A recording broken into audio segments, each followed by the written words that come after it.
Oh, you're on already. Okay.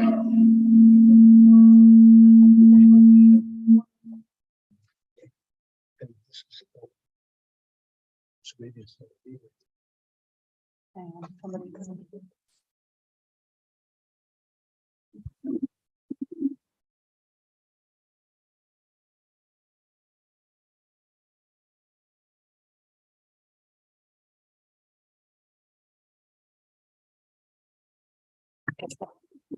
Good evening, Council. May I have a mover and seconder to call the meeting to order? Councillors Garwood and Fisher, that the regular meeting of the Council of the Township of Springwater of March 1st, 2023 come to order at 6:30 p.m. All those in favor? And that is carried. Please rise for the singing of our national anthem.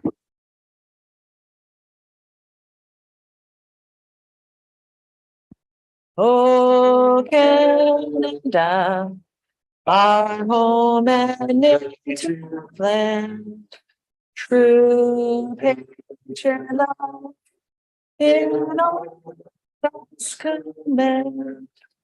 With glowing hearts we see thee rise, be a true north, strong and free. From far and wide, O Canada, we stand on guard for thee. God keep our land glorious and free. O Canada, we stand on guard for thee. O Canada, we stand on guard for thee.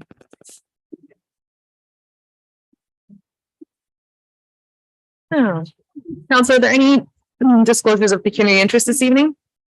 Councilor Alexander? Thank you, Mayor Coughlin. I'm declaring a potential pecuniary interest on agenda item 11.3, County of Simcoe Bursary Program. My daughter is currently in grade 12 and will be applying for the bursary. I will not be taking part in the discussion or vote. Thank you. Thank you.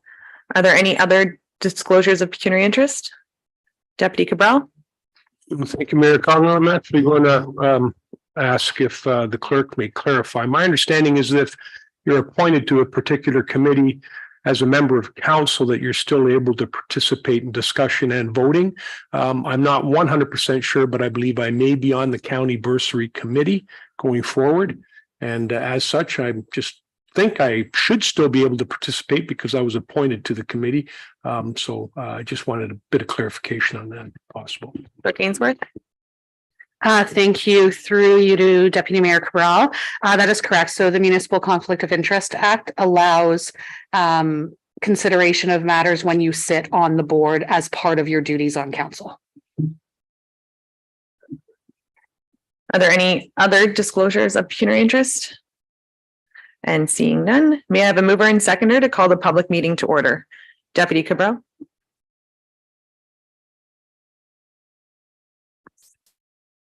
Sorry, Deputy Cabral and Councillor Garwood, that this public meeting of the council held under section 34 of the Planning Act for zoning bylaw amendment ZB 2023004 by KNH Van der Weylen be called to order at 6:33 p.m. All those in favor? And that is carried.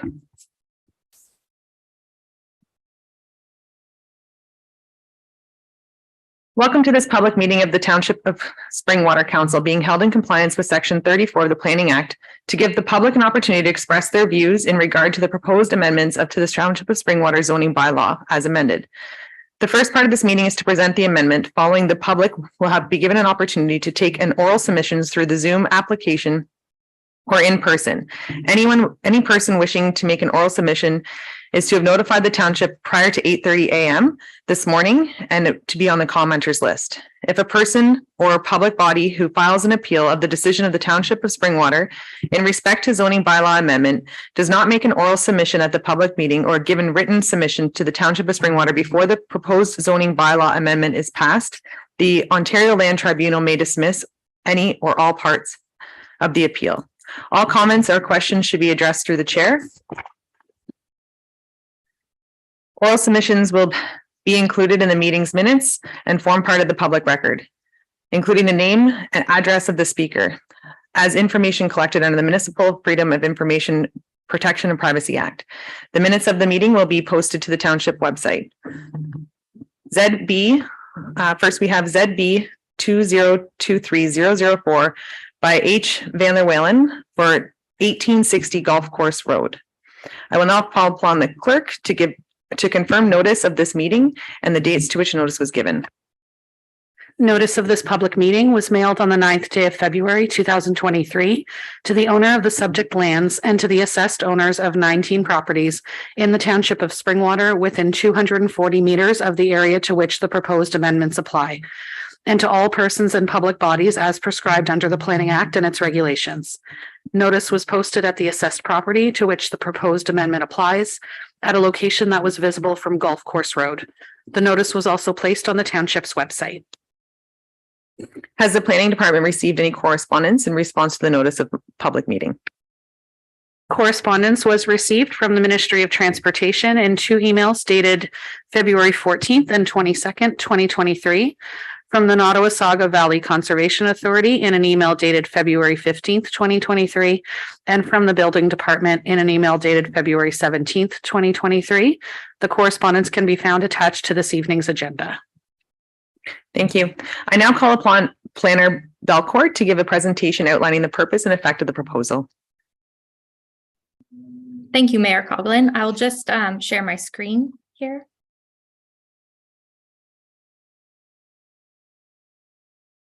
Can everybody see that? Yes, we can. Thank you. The subject property 1860 Golf Course Road is currently zoned and designated agricultural within the township's official plan and zoning bylaw. The purpose of this application before you tonight is to rezone the retained farmland in response to a decision by the Committee of Adjustment being consent B1322 for a surplus farm dwelling severance at this location. The retained farmlands are to be rezoned to the agricultural consolidation exception zone. So the agricultural consolidation exception would prohibit residential uses and limit any keeping of livestock in the existing agricultural buildings to ensure that they are subject to MDS requirements if or when proposed. At present, there is no livestock in the structures. This zoning bylaw amendment, in staff's opinion, is consistent and in line with the policy guidance provided at a provincial, county, and municipal level guiding surplus farm dwelling severances. I am available should council have any questions this evening. Additionally, I have been notified that the applicant, Mr. Henry Van der Weylen, is in attendance tonight in the council chambers. If you have any questions, please let me know. Council, do we have any questions on the application?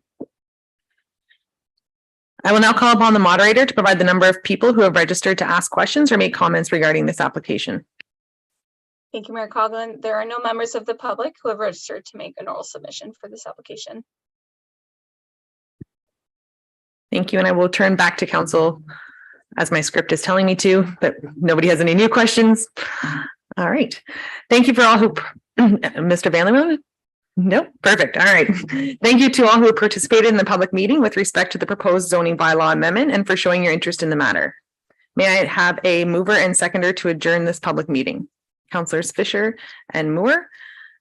That the public meeting of council held under sections 34 of the Planning Act for application ZB 2023004 Van der Weylen does now adjourn at 6:39 p.m. All those in favor? And that is carried.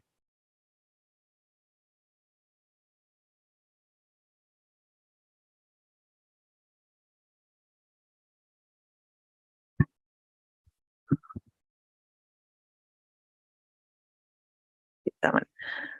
Council, may I have a mover and seconder to approve the report regarding ZB 2023-004 Van der Weylen, which is 1860 Golf Course Road, Deputy Cabral and Councillor Garwood, that the report from the planner regarding ZB 2023-004 dated March 1st be received, and that bylaw 5000-367 be presented to council for consideration and approval on March 1st, 2023, subject to comments received during the public meeting. Are there any further comments on this? And there's not. All those in favor? And that has carried. I will now call upon Marissa Nazarick to present a delegation regarding a request for approval to host an annual Berry Spring Garden and Home Show. And thank you, Ms. Nazarick. Please go ahead. Perfect. You guys can hear me okay? Yes, we can. I'm just going to share my screen here. Perfect. You guys can see that? Yes, we can. Perfect. So good evening, Springwater Council, and thank you so much for your time today. I would like to introduce myself. My name is Marissa Nazarick, and I'm the new events coordinator at Bradford Greenhouses. I'm sitting amongst you today to request the approval for the 2023 Berry Spring Garden and Home Show at Bradford Greenhouses. Bradford Greenhouses trade shows, we host them throughout the year, including the Berry Women's Show.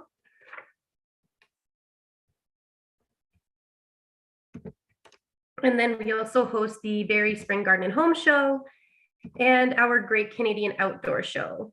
The goal of these trade shows is to inform the community of what's new and exciting and what's available to them in their local community. The Spring Garden and Home Show will be happening on March 4th and 5th. Our show is finally back and we are more excited than ever. Patrons can come be inspired for the next home project, which includes home renovations, landscaping, interior design, and everything in between. Our trade show is a place where they can bring their home and garden dreams to life. This is also a great way for visitors to come and meet industry-leading experts and get advice to help plan their new dream project all in one spot. We host this event annually, and this year will be our 8th year. This event benefits Springwater by drawing a large range of patrons from both surrounding areas, as well as different regions within Ontario, who may be interested in even investing in our community. The event is catered to a wide range demographic, providing an inclusive and informative environment for those in attendance. Our event is an opportunity for people to experience local businesses and our unique culture. And if COVID has taught us anything, it is to show us that we need to stick together and support our locals. At the end of the day, local businesses are the charm to our city. We are so happy and thankful for all the vendors and individuals that come to our show every year. Our hope is to keep putting these trade shows on for community, as well as we know it is something that they look forward to. I would like to thank you again for your time. And if you have any questions, please let me know. Again, my name is Marissa Nazarick, and I am the events coordinator here at Bradford Greenhouses. Thank you, Melissa. Sorry, Marissa. May I have a mover and seconder to receive the delegation? Councillors Garwood and Thompson, that the delegation from Marissa Nazarick from Bradford Greenhouses regarding their request for approval to host an annual Berry Spring Garden and Home Show be received. Councillor Garwood. Thank you, Mayor Coughlin. I would like to put forward an amendment to approve the 2023 Spring Garden and Home Show at Bradford Greenhouses. And I would need a seconder, Councillor Moore. I guess it's too late to change the name of the show from Berry Spring and Garden Home Show to Springwater Spring and Garden Show.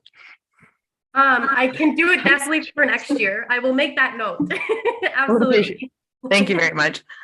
All right, Council, we do have a amendment before us. Councillor Moore.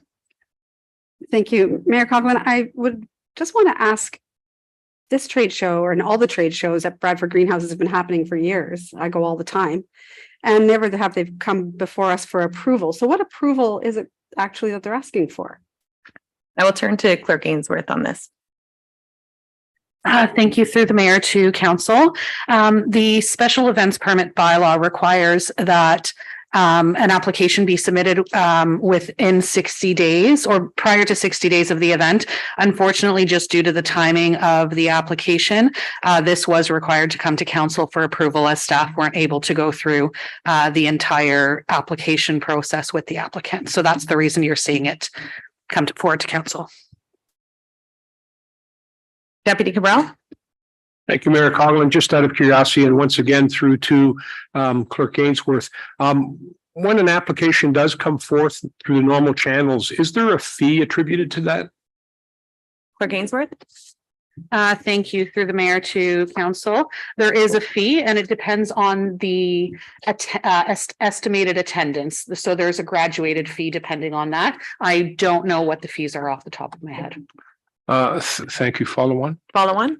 I appreciate that. However, I would like to propose a further amendment, friendly amendment if possible, that whatever fee would have been applicable had the application gone forward, still apply to this particular event going forward from here should council approve it. I'm going to turn to Clerk Ainsworth to ensure that the application fee would still be the same. Clerk Ainsworth? Thank you. Yes, the application fee would still apply.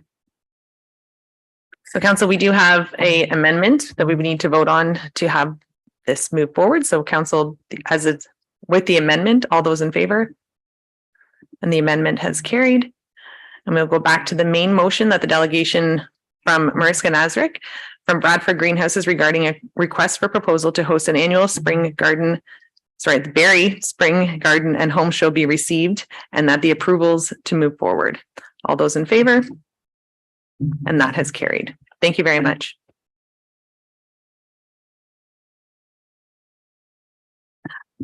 I will now call upon Carrie Ann Kenny to present a delegation regarding the request for subsidizing of pad service rentals in Elmville for local residents and nonprofit organizations in phasing in fee increases for leagues.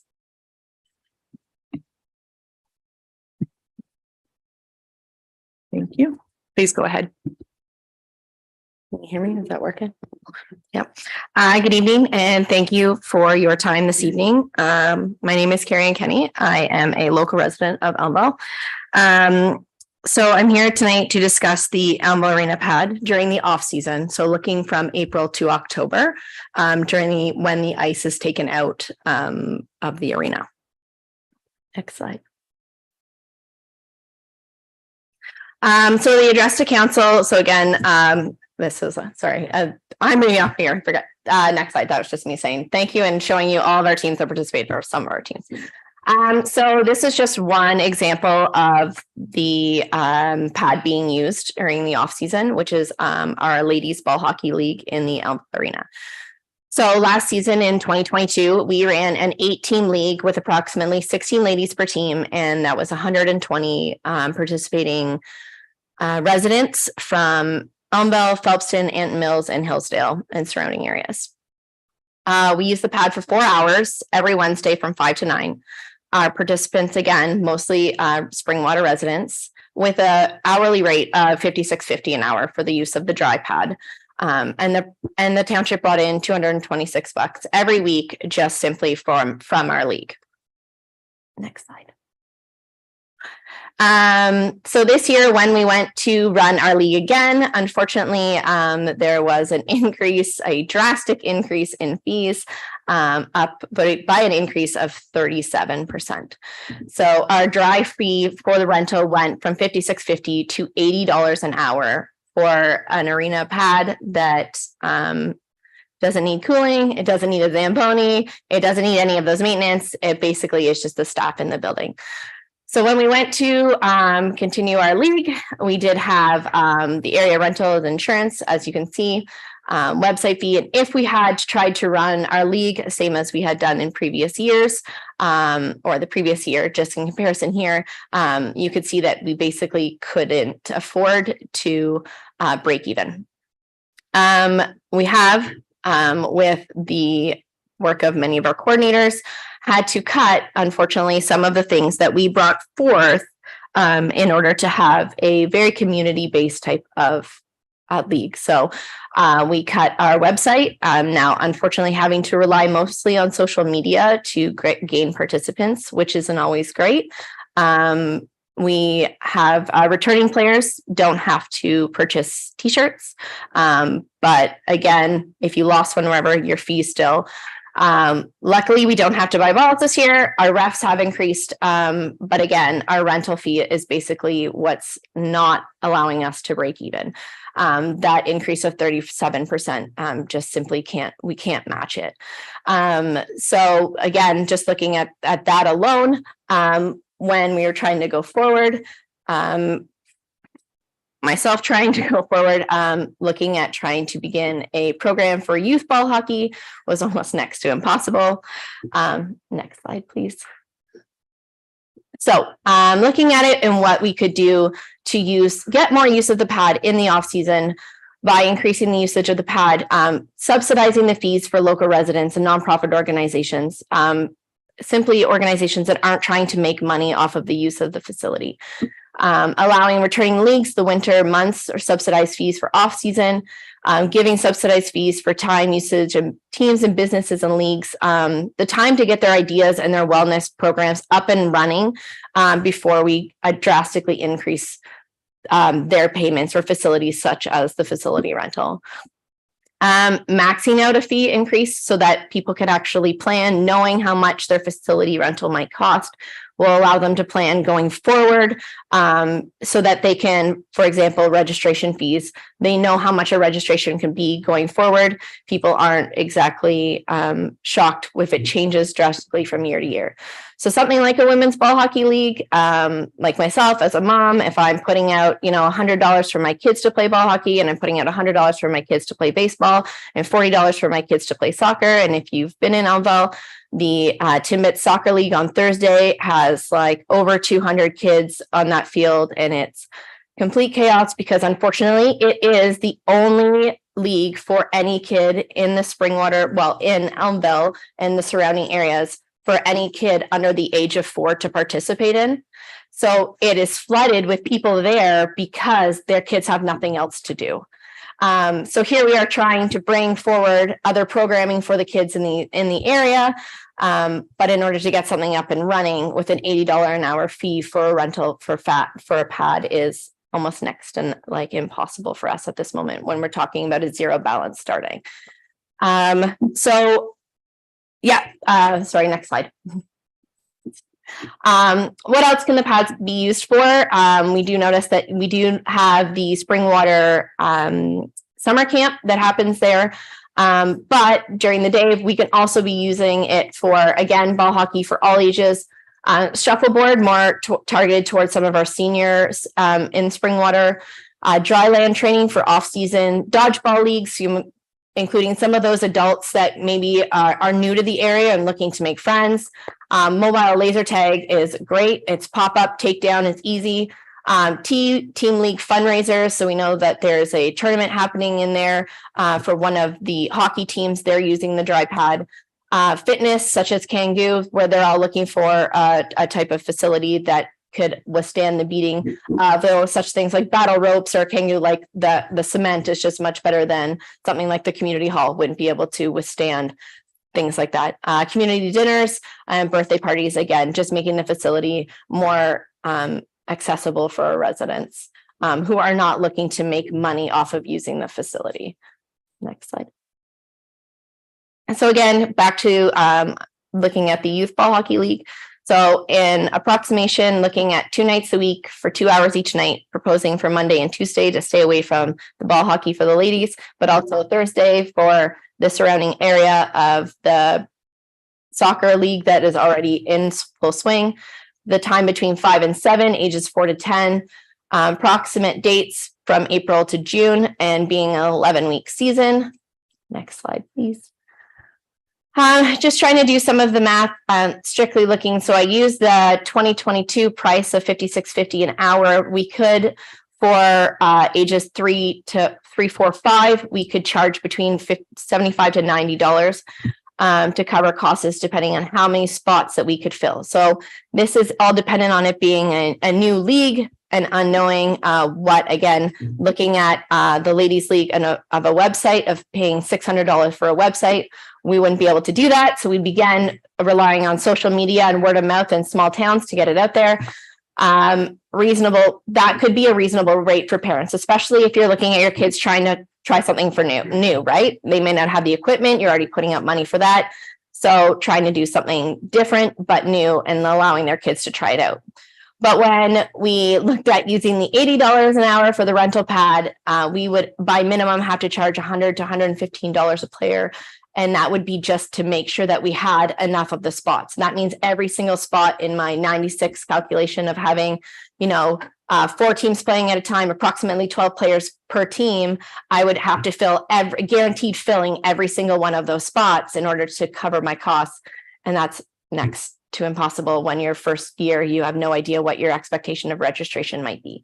So when we're making it more manageable in the first couple of years, then we can build a lot of areas that I've compared to also have a lot of donations, but they're also giving water bottles and t-shirts and all these things with it. Again, from the get-go, that's not something that I can guarantee off the hop. I'm hoping, but I can't guarantee it, especially when I'm comparing it with fees going forward. Next slide. And there's about 2 minutes remaining. In the Yeah, delegation. last Thank slide. you. So why is it a good plan for us? So more reasonable fees will allow more community members from all the demographics to get involved. So we're looking at all of our surrounding areas. Elmville and surrounding areas are involved. Communities want to volunteer. I've had people come to me and say, is it up and running? And I'm like, I want to volunteer. I want to help. I'm like, great, not yet. Funding and fees are going back into the community. Example, the Steelers gift card, something that we're trying to promote business and community. Promoting mental health and wellness. So the first thing that those ladies are going to cut is the $100 for their own ball hockey before they cut their kids. So that's the one time that those women are getting out in a week, is now that's the first thing that they're going to cut. So their own mental health and well-being. Trying to keep our residents in our community. I myself have already left Elmville and gone to Midland to find programming for my kids because there isn't there. I'm currently doing it right now because there wasn't anything in my area in order to promote my kids' physical activity. So our township, and again, the more business we can bring in the off season, maybe helps balancing out the prime rates. You never know. Allowing more programming and involvement from other groups such as the CRA and things that we are starting to get. Other areas or municipalities might come and help use ours, and maybe, getting some of those Anton Mills or Phelpston and other areas back in coming to Elmville to use the facility. And allowing new members of the community to actually get involved and getting them in somewhere.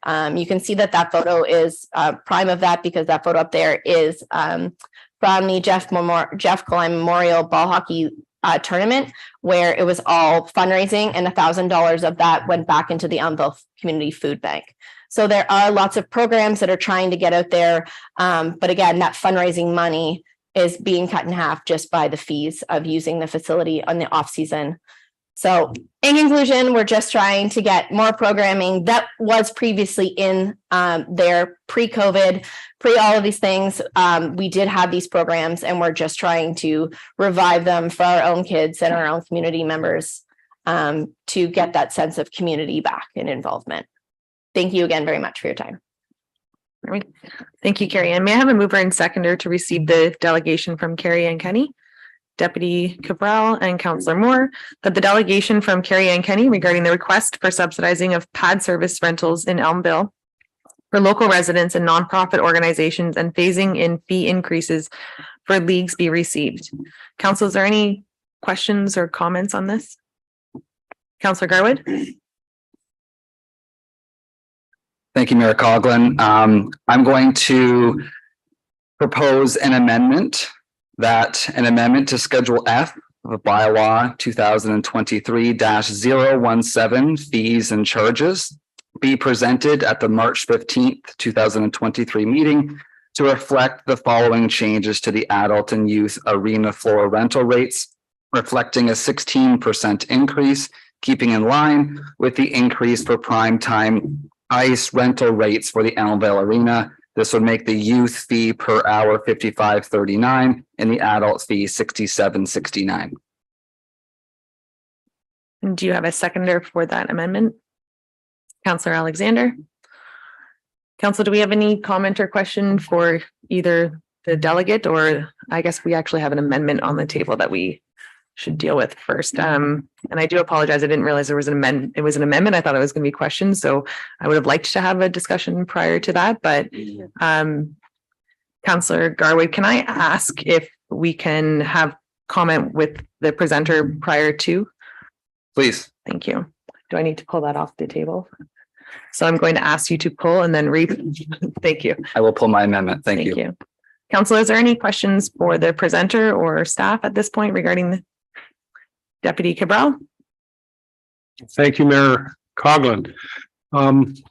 I do have a question for staff with respect to the insurance component that forms part of the fee. And I just want to know if that particular insurance component is something that township has control over. I noticed it changed from the information I gathered from per player to per team. And secondly, if I could get the numbers respecting the net costs for operating the arena ice service and operating the arena floor surface, and what the cost recovery is for both. I have the figures here, but I think it's only fair to get them from staff. Thank you. And Director Radigan?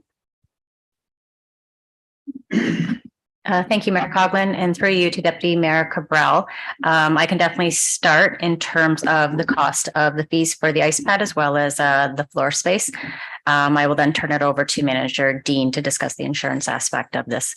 So the cost of the arena ice surface, based on 2022 dollars, was approximately $1 million. The budgeted revenue was about a little over $200,000 with a subsidy of 21%. With the recommended increase, the subsidy would increase to about 25%.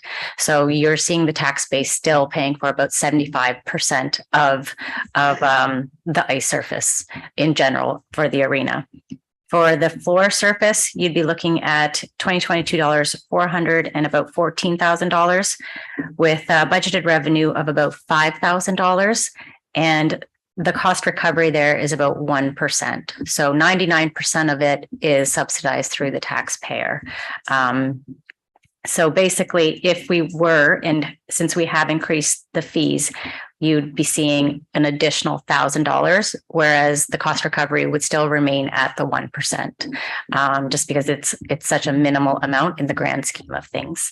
I hope that answers your question, Deputy Mayor Cabral, and I will turn it over to Manager Dean.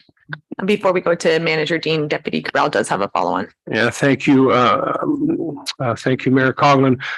These fees and charges were just brought up during the budget deliberations as a result of a consultant that reviewed all of our fees and came forward with them. And I'll be the first to admit that I did have quite a number of concerns and comments regarding the fees and charges, in particular those that were well over 100%.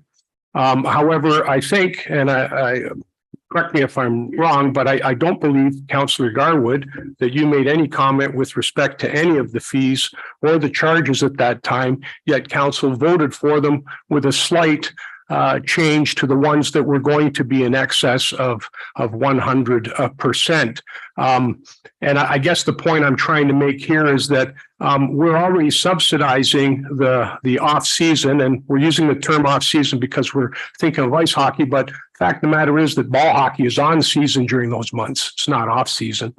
The ice is out, but the building still has to be opened. It still has to be maintained, and someone still has to be there from staff. So there's obviously a cost. And as we've just heard, township already is subsidizing it by 99%. So for every dollar that is paid for the utilization of that surface, 99 cents is still coming from the taxpayers of Springwater Township. So the other question I wanted just to ask through you, Mayor Coughlin, to Director Radigan is when WSP did their survey, how far back did they go? And I'm just kind of trying to get a sense of, it seems to me because of the discrepancy, maybe we were charging not enough at the time for our floor area when the ice wasn't in, and WSP must have done something to find that out. But I want to go back to when they started looking at our fee structure. What's the period of time that they would have reviewed? Director Radigan? Thank you, Mayor Coughlin. Through you to Deputy Mayor Cabral. The background to the fee was based on 2022 dollars.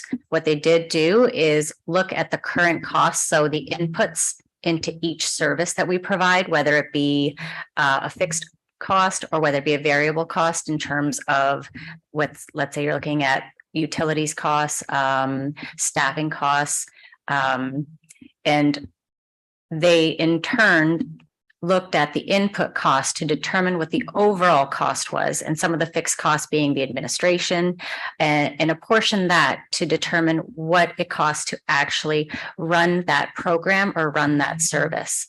And based on that, they determined what we are recovering in terms of the revenue we are receiving, and then what we are actually subsidizing.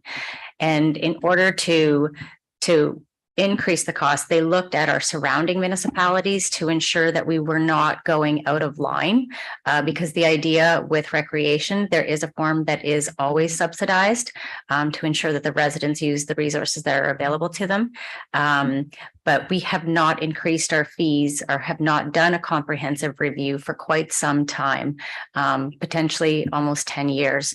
So I would say we have not actually even increased our fees for a great number of years to recoup some of those costs. And so right now what you're seeing is a little bit of a catch up for the past 5 to 10 years. And moving forward, there won't be such a huge increase in 2024 and 2025. It would be just the small inflation amount of 2 to 3%. Thank you. Thank you, Director Radigan. And before I turn back to council, I will turn to Manager Dean for comment on the insurance. Thank you, Mayor Coughlin, through yourself to the Deputy Mayor. And if I miss a part of it, just remind me. But I believe it was just due to the change in the insurance structure or the fee structure of the insurance, and if the township has any say in that. So the insurance is a number that is given to us by insurance providers. So the township does have a user facility program through BFL, our insurance provider, and organizations or renters that do not have insurance on their own do have the ability to purchase the insurance through the township at the rate provided and quoted by the insurance provider. So it's based on a chart and based on risk assessment categories. So ball hockey is in falls on the chart a few times, and within a defined as a group of individuals that play a season and play in the same facility. So it always has to be played on our municipal property. They can't leave the property for this insurance to be qualified for them. And this year, they define that league structure as $213 per team, whereas in the past, there was the ability to partake in an hourly rate, which is where the significant difference came in this year, is it is based on the team and the league model. Thank you, Manager Dean. Council, are there any further questions? Councillor Alexander? Oh. Councillor Alexander and Councillor Fisher. Thank you, Mayor Coughlin. So first off, thank you very much for your presentation, Carrie Ann. I think it's great when we are using our facilities. And I think it's great when there's volunteer groups trying to run them for us. I certainly understand the financial aspect to it and the fact that we are potentially not covering our costs. And I think we always need to be aware of that. However, in my mind, these are township facilities and we've built them for recreational use. I think it's a bit of a supply and demand. In my mind, when I look at the hockey, the ice surface, it's rented out all the time. You can't get ice surface. So we are clearly charging an appropriate amount, maybe too less, maybe whatever, but it's on par. When I look at during the summertime, if we're not renting it out at all, then we may not be covering our costs. However, we're obviously charging too much because people can't afford to use it. And I don't particularly like that. I do have a quick question for Manager Dean. I do know the township used to run the youth ball hockey program. My son was involved in it. It was great. So I'd kind of like an idea of, if the township puts forth the program, are we fully recovering our costs when the township runs it versus when a volunteer group comes in and runs it? Thank you. Manager Dean? Thank you, Mayor Colvin, through yourself to Councillor Alexander. And I believe I have weak internet currently, so I'm going to leave my video off if that's okay, and it helps me come through clearer. Yes, please proceed. Perfect. So with the youth programs, we would still subsidize it. So there would still be a subsidy in place for youth recreation and youth programs. We are currently working on expanding our youth and recreational programs. So we will be looking to bring forward additional programs as we move into the future and rebuild our programming staff. So that is something that we will be offering additional services for in the upcoming seasons. We will not be offering a township-run youth ball hockey program for this spring season. But yes, there is a subsidy in place as well for the youth programs. Thank you, Manager Dean. Councillor Fisher. Although 37% sounds ominous, I think it hasn't been increased for the last 10 years. So I think we need to be cognizant of this. In addition to that, the vast majority is subsidized by the taxpayer. So my feeling is that less than a month, really 2 weeks after we voted in a budget, we're actually going back and effectively renegotiating it to offer further subsidy. Are we not opening up the door for more subsidies to go to other organizations? Councillor Garwood. Thank you, Mayor Coughlin. Just a couple items I want to mention, and I know it was mentioned by both the Deputy Mayor and Councillor Fisher in regards to opening up a discussion we've already had. My future telling skills are not great these days, so I can't quite predict the future, and I don't think we could have predicted to have this discussion. Before we kind of get into the discussion, again, I wanted to thank Ms. Kenny for coming out and also for sitting on our Community Recreation Association.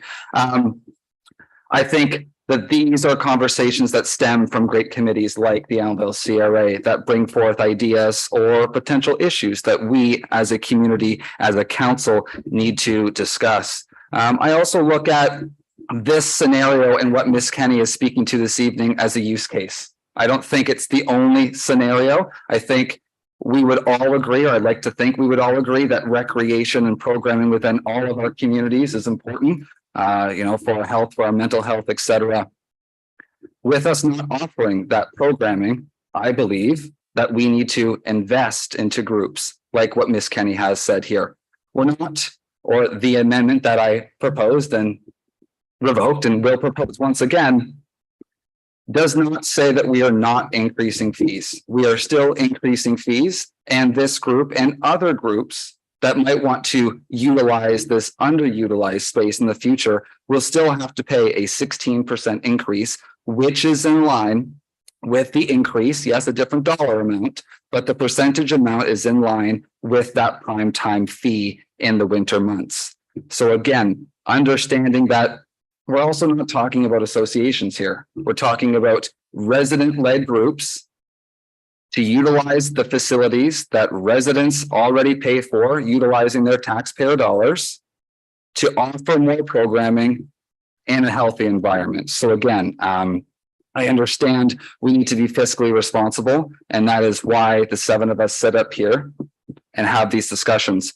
But I also think back to the calls, the emails that residents have made to myself, to colleagues up here on council, and also throughout the summer months and the fall when we were connecting with residents at doors saying we want more programming, we want accessible programming, we want equitable programming. We have a group that wants to come forward. I think it's an absolute item that we should be supporting. But again, it's not just this group. The group has started the conversation, but it's about the space. It's about the fee associated with the space. And again, I look at it as a use case and one that might open up further discussions. And I think we need to be prepared to have those discussions. So yes, would I have wished that this came forward prior to us approving the fees and charges study 2 or 3 weeks ago? Absolutely. But it's our responsibility to have the discussion now. I have Councillor Fisher, then Thompson. I'm gonna write this down. Fisher, Fisher, Thompson, Moore, Cabral. I too don't have a crystal ball. I can't predict the future, but I do feel that if we are being fiscally responsible, we adhere to a budget that we voted on less than a month ago. And if staff came forward and we listened to their recommendations with the user fee study and we voted in, I think that we should adhere to it. And again, I say 37% is, it sounds ominous, but we're talking about a decade of not increasing and heavy taxpayer subsidies as it is. So I think if we're going to amend the budget, which is essentially what we're doing, we're opening up the door for a year of all sorts of changes, some of which I'd love to make, but I wouldn't. Councillor Thompson. Through Mayor Coughlin to Director Radigan, just so that I'm clear, you had mentioned a number of $1,000. So is that really the number we're debating tonight for the Women's League? It's the 16% to the 37% is $1,000 we're talking about? Director Radigan. Director Radigan, just your microphone, please. I apologize. Sorry. Thank you, Mayor Coughlin, through you to Councillor Thompson. That is correct. It is around $1,000, give or take, in terms of the township's budget. Thank you, Councillor. Oh, I see Manager Dean has popped on here for comment. Thank you, Mayor, and through yourself to Councillor Thompson. So the exact number in the difference between the 2022 permit that was charged to the ball hockey group and the current tentative permit that's in the system for the ball hockey league is a value of $1,307.60. And that includes that is just for the fee for the dry pad. Doesn't include the insurance rate, but that would be truly the township's, what the funds that would be coming and directed towards the township. Thank you, Manager Dean. Councillor Moore. Thank you, Mayor Coughlin. I don't see this actually the way it's being presented in a promotion of recreation or even a cure for mental health. I see it as a look at the fees and charges study that we just approved. And those fees and charges went up across the board. So it wasn't specific to recreation at all. It was everything that Springwater residents will now have to pay for when they come to the township for various services. So I feel like it is setting a precedent now. And secondly, I also feel like we have pads all over the township. We have outdoor pads in Grenfell, in Midhurst, and in Phelpston. And those are all charged a fee too when folks want to use those, dry or winter. So are those now going to be affected as well? Because, I mean, how do you make an argument for one and not the other? So I can't support this, and it has nothing to do with recreation. It has everything to do with our budget. Unfortunately, that was 10 years overdue. And now, like Director Radigan has said, we need to catch up. And our budget, as you know, went up a significant amount too, because we're catching up on staffing and infrastructure. So that's unfortunately how I feel about that. And thank you. Before I turn to to Deputy Mayor Cabral, Manager Dean, what was the increase on the dry pads? What if someone was to rent a pavilion throughout the municipality? What would the fee be for the outdoor pavilion?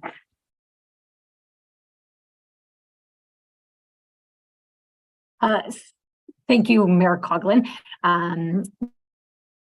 Was $60 per day, and I'm just getting to that part in my fees document, and it went up to $66.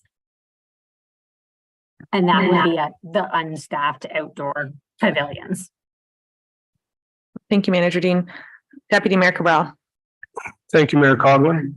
And I think it boils down to the same thing in some respects. In particular, there's also another boarded area at Barrett Park, which is also available at a reduced rate if that be the case. But I think one has to be kept in mind is that we did not adjust any of the actual fees in the fees and charges study. And there were several in there that were well over 100% that I brought to the attention of council. And at council's discretion and council's approval, the phase in was set at 75. And I think that we run into a situation here where this is still affordable from what we've been hearing. It's in line with what other municipalities are charging. And, you know, if you really think about it, the more use we have of that facility in the summertime when we're paying 99% from all of the other taxpayers outside of the folks that are actually renting the facilities, it would actually be a drain on the township financially. And the other thing too is that if anybody else does want to utilize that facility, it's only fair that they pay the fee that council agreed to and move forward from there. I think one-offs like this is not a good idea. And I don't agree that it should be based on the winter ice use time, because winter ice use time did go up marginally, but there's staff there on a regular basis all the time. In the ball hockey season, I would suggest that the costs are a little bit more because we have to actually bring someone in specifically for the ball hockey league to play at the arena. So in my mind, I think it's reasonable. I think it's fair. And this isn't the first time that somebody has come up before council looking to reduce a rate. And as far as youths are subsidized, from what I'm hearing here, there is subsidies in place. The subsidies are the fact that other taxpayers in Springwater Township are the ones that are paying for these facilities, even though they're not the ones who are using them. So I'm going to stick with the fees and charges study, and unfortunately, I can't support changing them. Councillor Garwood. Thank you, Mayor Coughlin. Just wanted to mention a few items that I didn't mention last time. Again, when we look at this space, we know it is an underutilized space. So I look at it as, again, when we're having these discussions with residents, we need to ensure that we're providing a opportunity within our community so our residents can stay within our community. But also, if we want to continue to grow programming, we want to utilize this space. It's better financially, if that's the avenue that we want to take here, to receive an increase in fees and have groups renting the space out than seeing this group, for instance, have a 37% fee increase, having them fold, then them not being able to participate and utilize the space. And now there are 0 bookings for recreation. That's the first thing I wanted to mention. The second thing is, I don't think there was ever a mention of this curing mental health, but I think it's a fantastic opportunity, again, for our community residents to get active, be out in the community, and again, remain in Elmvale. And I don't see this as a one-off either. I said that I look at this as a use case. I look at this as an opportunity for hopefully other groups that would want to utilize the Elmvale dry pad in the summer months, that we know from the data that has been provided, only a couple groups have rented it on average throughout the summer months. We want to ensure that these groups can continue to use this space. And when we think about recreation focus, I think this is exactly that. If we're not offering the programming at a municipal level, we want somebody to be utilizing the space. We talk about how the dry pad specifically, the tax base is subsidizing the space by 99%. And again, we're talking very low dollars, as Director Radigan mentioned. We are subsidizing at 99%. So that means that space is clearly underutilized. If we ensure as a municipality that we partner effectively with groups like Miss Kenny's here and others, then we can ensure maybe that number goes down because we bring in more revenue over time. I'm not saying I have all the answers here. Again, I wish we had this discussion during the fees and charges, but we're having it now. And I think I appreciate everyone's conversation and discussion, and look forward to the amendment I'm going to propose here soon. Thank you. Deputy Cabral for a last comment, and then if Councillor Garwood chooses to put the amendment back on, I will carry on. Thank you, Mayor Coughlin. You know, I do understand recreation, how important it is, but we also have to remember, this is a township that derives its tax dollars from 100% of the population. Nobody is suggesting in any way, shape, or form that our recreational facilities not be used. The only thing that we're talking about here is what a reasonable fee structure would be for it. And that is the thing. If anybody wants to utilize any of Springwater Township's facilities, be it a ball diamond, a soccer field, or as the community wants, a recreational hall for a barbecue or a dinner, even Heritage Park, they have that opportunity. And they're not paying 100% of the freight. Township continually subsidizes all of these facilities, and in this particular case to 99% during the off season, which we're saying is the arena. However, I want to make it clear, anybody can utilize the facilities. All they have to do is decide that they want to put it in there. And this is a league that someone in the community wants to run. It's like a soccer league, and they are running it. If more people utilize the facilities, you know, I'll give you an example. If there were 5 leagues running and each one of them was $10,000, township literally would be in the hole by $49,000 at the rate that we're charging right now with the 37% increase. It still works out to 1%. Maybe it would go up to 2%. Councillor Garwood. I'd like to present an amendment at this time. That the amendment to Schedule F of bylaw 2023-017 fees and charges be presented at the March 15th, 2023 meeting to reflect the following changes to the adult and youth arena floor rental rates, reflecting a 16% increase, keeping in line with the increase for primetime ice rental rates for the Elmville Arena, youth at $55.39 per hour and adults at $67.69 per hour. And that was seconded by Councillor Alexander. We've had fulsome discussion. Council, all those in favor? And that has carried. And I will move back to the main motion, which I have read already, but that the delegation from Carrie Ann Kenny regarding the request for subsidizing of pad service rentals in Elmville for local residents and nonprofit organizations and phasing in fees increases for the leagues be received and as amended. Council, all those in favor? And that has carried. Thank you very much.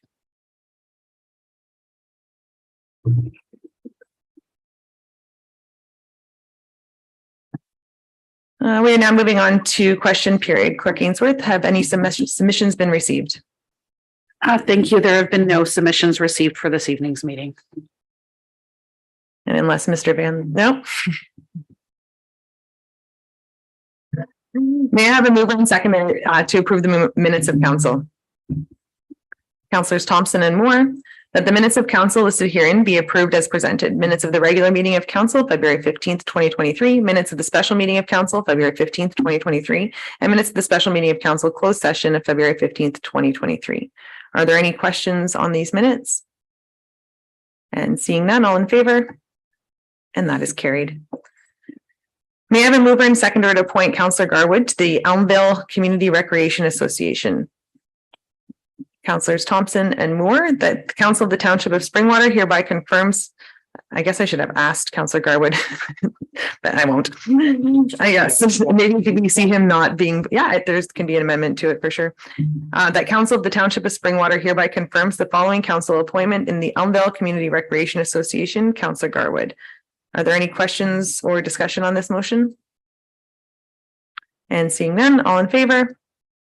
And that has carried. And moving on now to action reports, may I have a mover and seconder to approve the options for the non-resident fee agreement with the city of Barrie.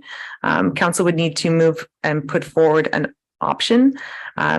Councillor Cabral, Deputy Cabral and Councillor Thompson and Councillor Deputy Mayor Cabral, which item are we going to be moving first?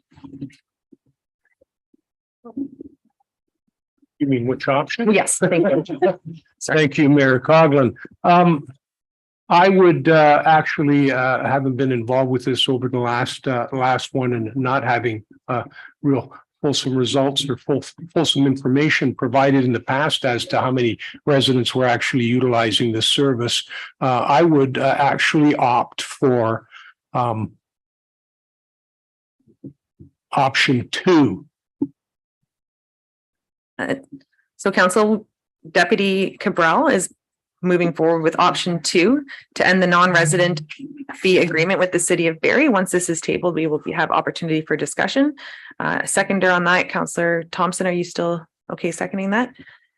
Thank you. So that the report from the manager of Recreation Parks and Facilities titled Non-Resident Fee Agreement with the City of Barrie dated March 1st, 2023 be received, and that Council moves option 2, end the non-resident fee agreement with the City of Barrie. Council, is there any further discussion?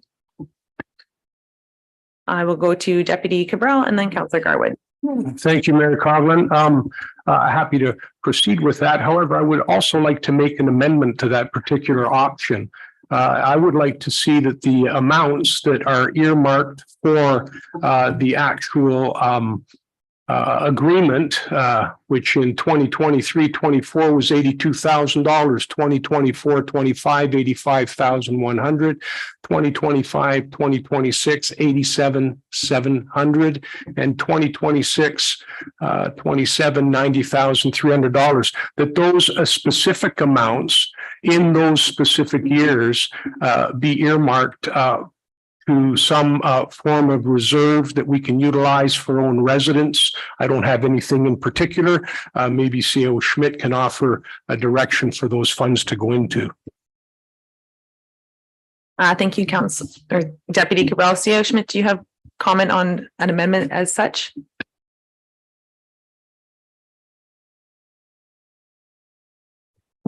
Thank you, Mayor Coughlin, through you to members of council. At this stage, I do not. It would be something that I would need to consider with our Director of Finance. Thank you. And follow on, Deputy Cabral. Yes, thank you, Mary Coughlin. I think it might be appropriate, since this was for recreational activities, that maybe it be put into a recreational reserve for recreational purposes. It's almost $500,000 that we could utilize for own residences in our own community rather than ship it south to Barrie. Thank you, Deputy Cabral. And before I do go on to Garwood, then Alexander, and then Moore, I just did want to say that I brought this forward the first year that I was on council and was quite surprised by, I didn't actually even know that there was an opportunity for Springwater residents to have the non-resident agreement. Every year since then, asking the city of Barrie for information indicating how many of our residents are utilizing this and not being able to receive it. Again, not full knowing exactly how many residents or households are utilizing it. I definitely feel that this money can be best spent in Springwater, and by investing in our own recreation, I think that our residents will see much bigger bang for their buck with that. I will now move on to, I need a seconder. Councillor Thompson was the seconder. Oh, for his amendment, my apologies. Seconder for your amendment. Someone's gonna have to second. Yeah, I got Councillor Alexander, and just that the funds, I'm just going to ask you to repeat that for me, please, before I move on. Basically, in a nutshell, that the funds allocated for the 4 years of the original agreement be put into, in each one of those years, be put into a recreational reserve fund. Thank you, Deputy Cabral. Is there any comments on that friendly amendment? Just that one portion before we have the full discussion on the amendment. Sorry. Oh, Councillor Garwood. Thank you, Mayor Coughlin. I completely agree with the deputy mayor. Maybe a friendly amendment to the amendment could be that we merge option 3 as well to an extent. I'm not going to necessarily say it would be a subsidy program for recreation programs, but some sort of a staff report back at options to move forward with the funds as Deputy Mayor Cabral has mentioned, and then council can make that further discussion or decision. Thank you. I will ask council to vote on the amendment to have the funds continue to be part of our budget, but set aside in a reserve for recreation. So council, on the amendment, all those in favor? Sorry, my apologies. That's exactly where we are in the amendment. Yeah, so this was, and sorry, That's going to be another. that was Councillor Garwood's comment didn't form part of this. That was separate from that. So this was specific to Deputy Mayor Cabral's amendment. Councillor Moore? Thank you, Mayor Coughlin. I think that I would like to speak though, before we make a decision on the amendment about the entire option 1, 2, or 3. Okay. Is that okay?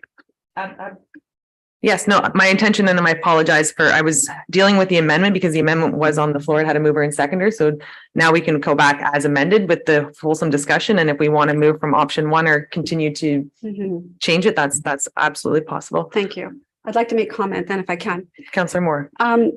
So when we talk about the City of Barrie programming, we're speaking particularly to the use of the recreational facilities like their community centers, because those that live in my ward use those community facilities, and whether it, pools and gyms and community rooms, but like they can't tell us how many use it, I can't say how many don't. So I know that we certainly, when my kids were young, that's exactly where we went. We did all our swimming programs there, and we got a subsidy because I was a Springwater resident. So I can't vote to really change it because I don't have enough information on who's using it and who's not using it. Just to say that everybody that lives in my ward, that's what we do. And we can't force people to go a certain direction. So I'm a bit at a loss here. Councillor Fisher. I agree. In Ward 5, we're so attached to Barrie. We utilize their facilities. I know my own family. We go to the rec center constantly. So, and I don't really think that Springwater has anything right now that would offer the same as we have in Barrie. So, unfortunately, we use that subsidy. Many of us do. And then I have Councillors Thompson and Deputy Cabral. My understanding is the subsidy is only for the annual fee for using the rec center. So when I go to the pool, there's no subsidy unless it's for the annual fee. And when I called the Barrie Rec Center, it was a 15% charge that they charge a non-resident that we're not being charged, which is about $78 a year. So I think it's a very minimal fee, and I think we're being charged a lot for that minimal fee. So I would be in favor of the deputy mayor's proposal. Let's use this money for our residents and find a way to put it back in our community rather than the coffers of the Barrie taxpayers. Deputy Cabral. Well, thank you, Mayor Coughlin. And I think too, my understanding, and correct me if I'm wrong, is what this permits Springwater Township residents to do is actually sign up in the same window that Barrie residents sign up. But it doesn't preclude anybody in Springwater Township from participating or signing up for any of the programs that the city of Barrie offers. It just kind of gives you a leg up a register, really, for lack of a better term. But generally speaking, from my understanding, and once again, correct me if I'm wrong, when they get full up, if they have the capacity, they just put another program in place to accommodate the additional folks that want to participate. So that's why I'm proposing it. I'd like to see $500,000 utilized here in Springwater Township for our own services and our own enhancements, maybe a roof in Phelpston or freezing ice pad in Grenfell or whatever, but to simply send it to Barrie and really not know who's actually using it. And I would go as far as to say that maybe some folks are signing up for things in Barrie and have absolutely no idea that they're going to be getting some benefit from this anyway. So and I can't imagine anybody from Hillsdale taking a run down to Barrie on a regular basis to go to the Holly Meadows. So that's why I'm for option 2. I really don't see the value here. I do see the value for spending the money in Springwater. Most of the programs that are offered there, other than maybe aquatics, as we know, are available in Springwater. But a lot of us can just head to Wasaga Beach for a dip if we want to. Or lake. Before I move on to Councillor Alexander, Clerk Ainsworth has comment. Thank you. Just for procedural comments. As there's differing opinions around the table, I would recommend that the deputy mayor's amendment clarify that it is to select option 2, and with the addition of the funds to be apportioned to a reserve for recreation purposes. That way, if council wants to support option 2, they would vote yes for the amendment. If they want to see option 1 or option 3 be selected, you would vote against the amendment. And if the amendment fails, then table an amendment to select another option. That way, if council votes down option 2, there is another mechanism to get option 1 or 3 on the table procedurally. Noted. Is there any further discussion, council, before Councillor Moore? Thank you very much, Mayor Coughlin. I'm just having such a hard time reconciling supporting recreation on one hand and then not supporting recreation for our residents who live in the south, because all of them do go to the city of Barrie. So I don't know how we can sort of, only support Springwater and Springwater residents when we all know, and the size of our wards are massive. And so are we saying that we're going to force those folks to do their recreation in Springwater only? Because if they choose to go to Barrie, like they've been getting a subsidy for the last, I don't even know how many years, so many years. And now we're going to say, no, that's not going to be available to you because we think recreation should be all somewhat kept in Springwater. I think it's highly unfair. I'm going to turn to CAO Schmidt for comment. Thank you, Mayor Coughlin. Through you to members of council. I just wanted to speak maybe to the deputy mayor's comments about putting the funds for the years 24, 25, 25, 26, 26, 27. So those dollars have yet to be levied to our taxpayers. So my suggestion would be is that if council was, sorry about the feedback here. If council was willing to or wanting to put funds towards the reserve, maybe the amount for 2023, which has been levied, be considered to be put into reserve, and then council could make a decision come 2024 through the budget process as to how you want to reallocate any additional monies that would be typically budgeted for. Again, just a suggestion for members of council to consider. Thank you. And Deputy Cabral. Thank you, Mayor Coughlin. I guess through the CAO Schmidt. However, if we were to go with the other option, we would be committing to these funds for the next 4 years. So I'm kind of stuck in the middle. I mean, I don't see the difference in committing this money for the next 4 years to a reserve fund or committing this money for the next 4 years through an agreement with the city of Barrie. So maybe you could just give me a sense of which one would be more preferable as far as how these funds would be held. CAO Schmidt. Thank you, Mayor Coughlin, through you to the Deputy Mayor. So Deputy Mayor, the idea would be, I guess, is that the 82,000 that's been levied this year would be put into a reserve for council to determine how they'd like to utilize those funds. I guess what I was getting at is that between now and the budget for 2024, now in the 2024 budget, you're going to have essentially $85,000 that's not necessarily going to be brought forward, and council could then maybe provide some direction as to where you'd like those funds committed, if you will, as opposed to just putting them into a reserve and not necessarily allocating them to any specific purpose, if you will. So that's where I was going. Thank you. Follow on, Deputy Cabral. Thank you, Mayor Coughlin. I guess my next question would be, if we were to put these funds, select option 2, would there be opportunity based on, the perceived potential outcry that we might experience? We don't know who's all participating and who's taking advantage of the program. And it certainly doesn't preclude anybody from signing up for any City of Barrie program, whether this fund is paid or not. Would we be in a position then to renegotiate with Barrie next budget year? Theo Schmidt. Thank you, Mayor Collins, through you to Deputy Mayor Cabral.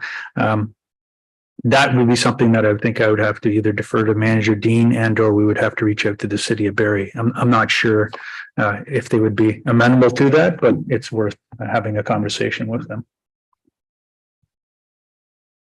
Councillor Fisher. I also don't have the number of residents in Ward 4 and 5, or all of Springwater for that matter, that do use the Barrie facilities, but I can tell you a tremendous amount do use them. The facilities also, my daughters swim, we go to hockey there, we utilize them quite a bit. And I think to our Ward 4 councillor's point, today we've talked about subsidizing sports in one end of Springwater, and yet we're hurting recreation in the south end. So I don't agree with it.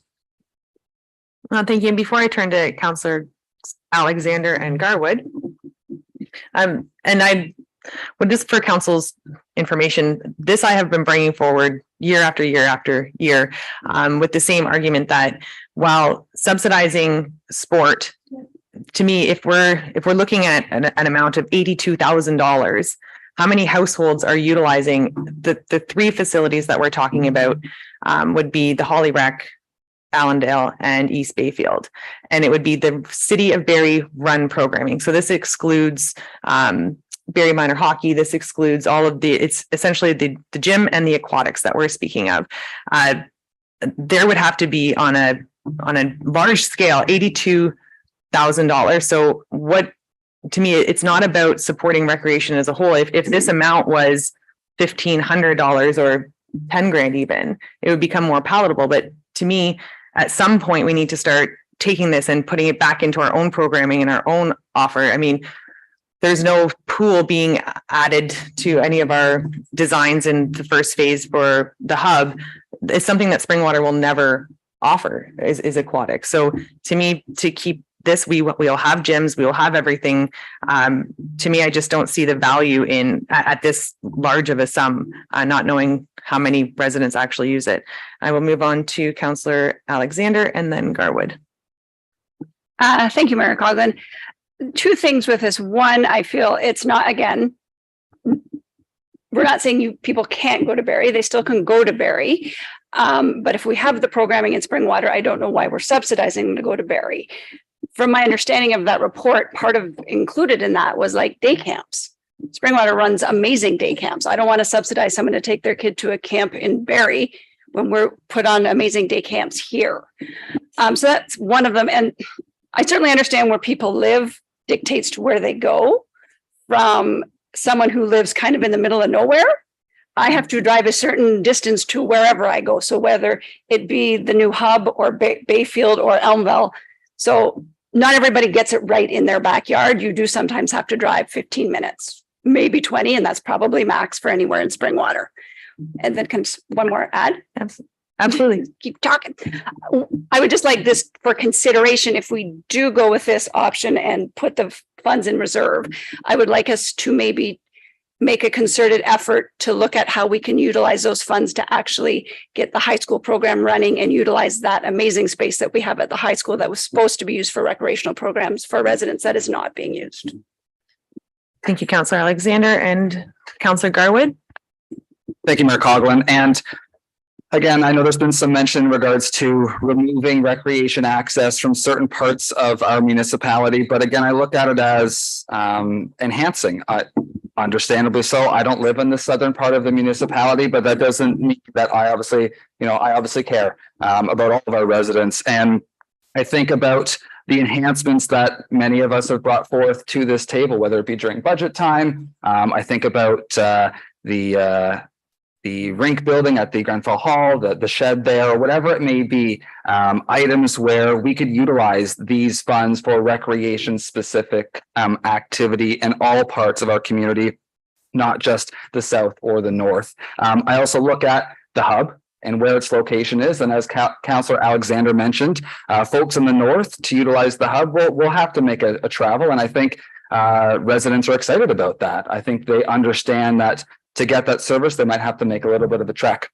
I can't speak to how many residents are utilizing this City of Barrie opportunity in Ward 1. I know that a lot of folks that I've spoken to didn't even know that the opportunity existed. So I think that's also something, and I think it was mentioned earlier on, we want to ensure that we're enhancing recreation, especially, tailing back to our discussion earlier on with the delegation, enhancing recreation in all parts of our municipality and not giving it to the City of Barrie. Before I go to Councillor Moore, was it C.O. Schmidt? Thank you, Mayor Coughlin, and two members of council. One thing that's been brought to my attention here while we had our discussion is keeping in mind that the township is currently updating our Parks and Rec master plan.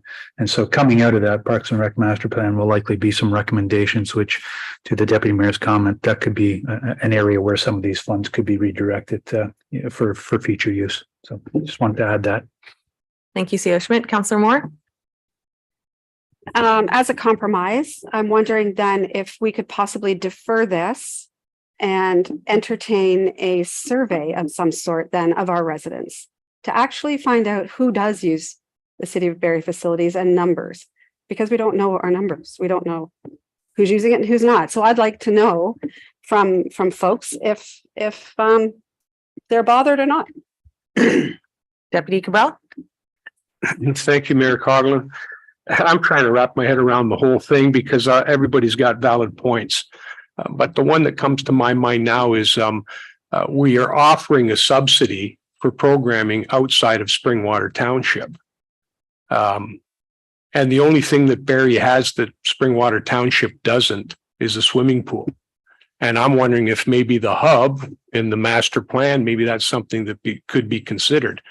I also am of the opinion too that there's been concerted efforts to try and get from Barrie. I mean, how hard could it be for them to look up their database and say, give us the number of Springwater Township addresses that are in your database, and then we could have attached a dollar figure or a number to it. They won't do it. So like, it kind of begs the question, why is that? Why is that? But at the end of the day, what ends up happening is we're subsidizing for programming that's outside of Springwater Township. And like I say, the only thing they have that we don't is a pool. And we can still go use the pool. So that's my thoughts. I'm going to go to Councillor Thompson. My understanding also, the subsidy, the City of Barrie only lets them pay the membership fees on a monthly basis. And the subsidy works out to $6.50 a month. So that's not a lot of money. So if there's someone that can't pay an extra $6.50 a month so that we as a township can save $82,000, to me, the math works in favor of option number 2. Councillor Fisher. I can apply that same rationale to the previous delegation, frankly, that, it's only $6 a month. That's only a few dollars. The fact of the matter is, we don't have the facilities in Springwater. We don't have the hub built right now. Again, I go back to my own family. Yes, they do use the swimming, but at times when the ice melts, we don't have cooling in our pad, so we do go to Barrie for family skating. We do utilize those. And I would like to know, I wish Barrie would provide it, but I would like to know exactly how many people in Ward 4 and 5, because we're so close to Barrie. But to pull the rug out from under them, guys, again, you'd be doing it to my family as well as many others in Ward 4 and 5. If the hub were up and running, right, and we had comparable services and comparable facilities, that's another argument. But right now, $6? Well, yeah, it's $6, right? But $20 here, $20 there. I'm sorry. It helps my family out. Councillor Garwood. Just wanted to mention, just onto what Councillor Fisher mentioned, and I completely understand, but again, it's not just Ward 4 and 5. It is the entire municipality. This is going to affect residents in all of our wards. And yes, we might receive phone calls should we move one way or the other. But those are the tough decisions we're elected here to make. So again, it's not just one section of our community that is affected by this. And Councillor Fisher? I agree with you, Councillor Garwood. However, the vast majority of the population does sit in Ward 4 and 5, and we do abut Barrie. So yes, it is all of Springwater, but the residents in Ward 4 and 5 are more apt to use the Barrie facilities. Councillor Cabral. Thank you, but I have to take exception with the vast majority. The wards are comprised of specific numbers of people. So to say that one ward has more than another, yes, the dynamics are changing, but I think it's unfair to say the vast majority of Springwater townships live in Ward 4 and 5. Thank you, Council. At this point, we have option number 2 on the table. And Clerk Ainsworth, I might ask you to navigate this for us. Thank you. So on the table currently is an amendment from Deputy Mayor Cabral, which would be to select option 2 and to add and that the dollars allocated for the 4 years of the agreement be apportioned to a reserve for recreation purposes. So that is an amendment to the main motion. If council would like to support option 2 and the apportionment of the dollars to the reserve, they would vote in favor of the amendment. If council is not in favor and would like to see another option be tabled, they would vote against the amendment. And if the amendment fails, then they could propose that option 1 or option 3 or a combination of such. As far as the deferral from Councillor Moore, as this is an amendment, proposing a deferral to the amendment wouldn't be appropriate at this time. We would have to take a vote on the amendment. If it does pass, then Councillor Moore, you may propose a deferral or a referral of the main motion as amended and pursue that avenue. So we have an amendment in front of us. All those in favor? And the amendment has carried. Back to option 2. And Councillor Moore, Councillor Moore? So then at this time, I would propose that we defer the non-resident fee agreement, and entertain a survey of our residents and ask our residents what it is that they prefer. Considering that this fee agreement has been in place for many years. And so I think it's unfair, like Councillor Fisher had said, to pull the rug out from under people's feet, especially during this tough economic time.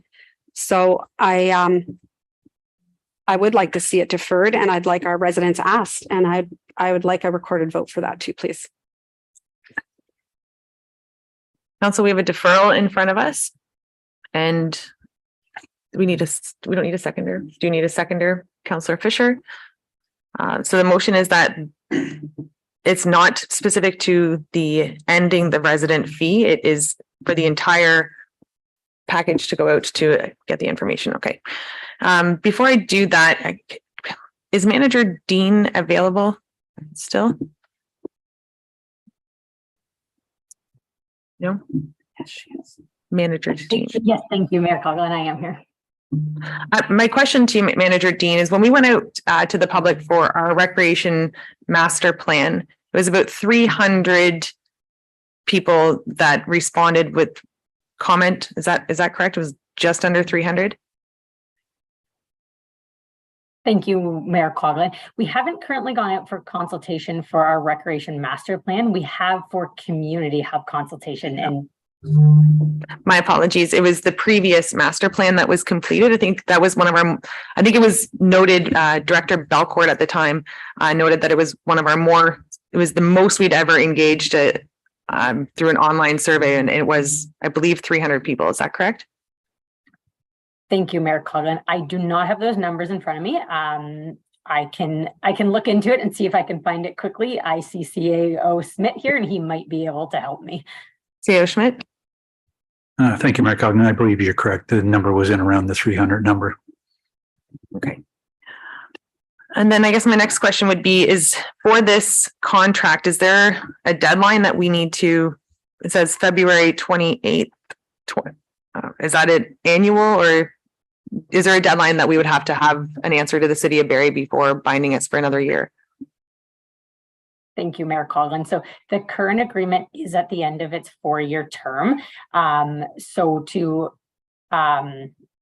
essentially have the agreement continue and be able to go to their council, and then for the clerks and mayors of both parties to be able to sign it, there would need to be a decision. We did not ask the question about whether we would be able to delay an answer to them. Typically in the past, when it's been brought forward, it has been either agreed to or not agreed to, and in the past several years has been agreed to and moved from there. And thank you. So there is no date. Thank you, Mayor Coughlin. No dead date that was given, although the current agreement will be expired. Interesting. Deputy Cabral? Thank you. Thank you, Mayor Coughlin. Excuse me. I would actually like to know if we might be able to send a formal letter through staff to City of Barrie Parks and Rec and ask them to provide us with an actual number of the number of Springwater Township residents that registered for programs within the City of Barrie last year. That'll answer the question. Manager Dean, the last time we asked the City of Barrie to provide us with that information, what was the answer that was received? Thank you, Mayor Coughlin, through yourself into the rest of council. So the numbers provided in the report were provided from the City of Barrie. They weren't provided with specific addresses or household details, which is, I think, what the question being asked is. They were provided with the summary of how many passes, rec passes, so that could be individual, family, student, teen, and then it was provided again with the number of registered programs and not per se the breakdown of, was it say 100 camps and 300 swim lessons. So we received high level numbers, but we have not been able to receive the detailed numbers. And thank you. And just for clarification, we have not been able to receive that because they don't have the information or because we haven't asked for it yet?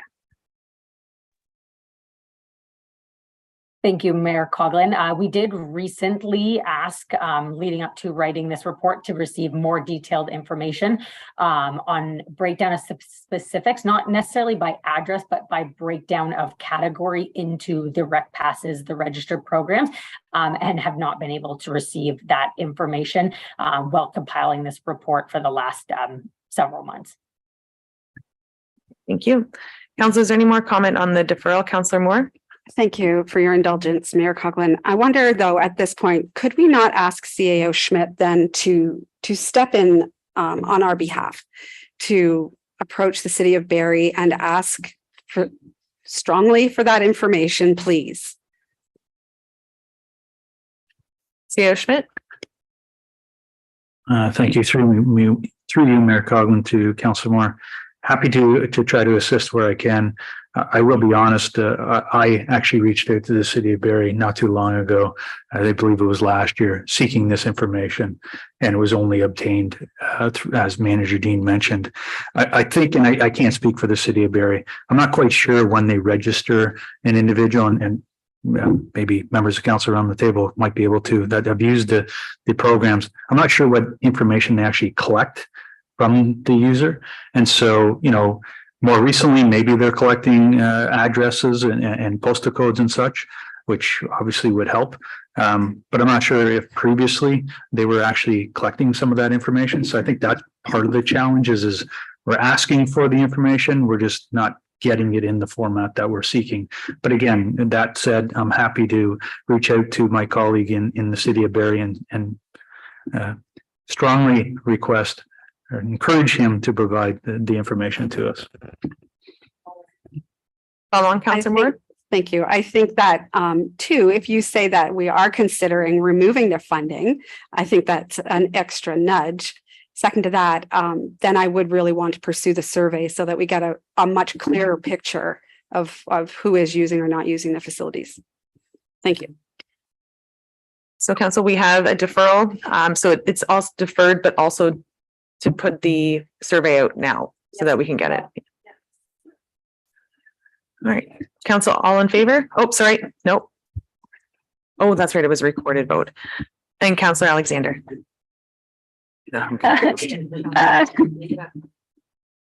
Okay, thank you, Mayor Coughlin. So when we're deferring something, I want, like, how long are we deferring this, saying that we're not going to use this? Like this, we're going to hand over the 82,000 this year and decide next year, or are we deferring for a month and then making a decision? Thank you, Councillor Alexander. So this, a deferral would mean that it was just deferred. We could put in a subsequent meeting, but right now we're asking for work to be done. So we're putting forward a referral to have our staff report back to council with information obtained from the city of Barrie, with numbers available. Also, at the same time, we would go out to our own residents through an online, I'm assuming an online survey would be the most easiest way of attempting to do that, with, of course, us helping champion to get it out to everybody's hands. And in that time, I do agree that there should be a date. And if I can turn to Shio Schmidt, what the appropriate timeline would be for information from the city of Barrie to come back, and as well how long a survey should go out for. Thank you, Mayor Coughlin. For the first question, I definitely can reach out to the city of Barrie immediately should council direct staff to do so, with the full intent in that letter seeking having the information obtained by a specific date, so we could try to ask them to have it by the next meeting. Council might be a little tough, but we can try to put them in the driver's seat, if you will. As for the survey, again, the survey you could have out for as long as you want. It could be a month. It could be 2 weeks. Again, you need enough time for people to be able to see the survey. So, I wouldn't suggest 2 weeks. I'd probably suggest a month to at least give individuals the opportunity to see the survey. Keeping in mind, we have to be careful again about surveys. You mentioned online. Again, not all of our residents are online. Hopefully the individuals that are users would be online, but I can't state yes or no that they are. So I'm just worried that we may miss some people if it's only an online survey. So that's the other thing that council may need to consider as well. Councillor Garwood. Thank you, Mayor Coughlin. And just for clarification before we vote, we have requested this information, have we not? And we have not got this information. So while I 100% agree with the idea of always surveying our residents and seeing what the community feels, are we not just kicking the can down the road to make the same decision as already approved, or the amendment that was already approved? Seeing as we know the answer that we have received multiple times in the past from the city of Barrie, I just worry we're just pushing a decision down the road. And Councillor Alexander. Sorry. Okay. Two things. If we do go the road of a survey, I think we have to be very careful on how we frame the questions, because there's one thing to say, would you use this, versus have you used this in the past? Do you currently use this? Would you use it? Sure, maybe I'd use it. So I think we have to be very careful on how those questions are asked if we do go that route, to make sure we're actually getting accurate results. And second, just knowing that the spring is coming, I just pulled up the city of Barrie and their registration opens March 7th. So if we're already missing the window if this agreement is done as of February 28th. Would be my understanding, is we've already missed the window for the spring.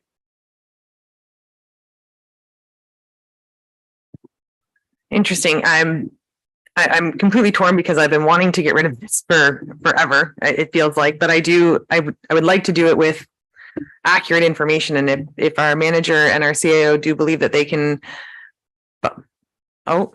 Manager Dean's back on. Go ahead. I'll finish up. Thank you, Mayor Coughlin. I'm just going to read a clause from the current agreement just